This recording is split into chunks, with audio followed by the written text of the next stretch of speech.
কে কে রাতে চুলে বেনি করে শো আমাকে জানিও তো। আমার তো ভীষণ কমফোর্টেবল লাগে। চুলে বেনি করার পর সকালবেলা চুলে যে ভলিউমটা আসে না, ভীষণ সুন্দর লাগে।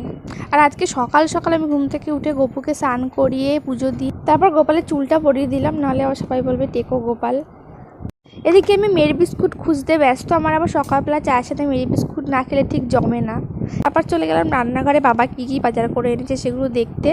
মা এদিকে আমাকে মাছ চেনাতে ব্যস্ত, কোনটা কি মাছ শুনে নাও। এটা ভেটকি মাছ, এটা বেলে মাছ, আর এগুলো পার্শে মাছ। গরমে পাতলা ঝোল করবো কাঁকরোল আলু বেগুন দিয়ে। তারপর একটু তালের শ্বাস খেলাম। মাকে বললাম আমি ছুলে দিই। মা বললো যে তুই ছুললে আর কিছু খুঁজে পাওয়া যাবে না। সন্ধেবেলা চলে গেছিলাম একটু পিসি বাড়িতে, একটু আড্ডা মারতে। আর এটা হলো আমার ছোট্ট বাচ্চা স্টুডেন্ট, যে আমার কাছে ছাড়া কারোর কাছে পড়তে বসতে চায় না। আর আজকে ব্লগটা অরুণ আইসক্রিম খেতে খেতে শেষ করলাম। যদি কিছু ভালো লেগে থাকে লাইক করে দিও, কমেন্ট করে দিও, শেয়ার করে দিও, আর চ্যানেলটাকে সাবস্ক্রাইব করে দিও। দেখা হচ্ছে পরের ভিডিওতে।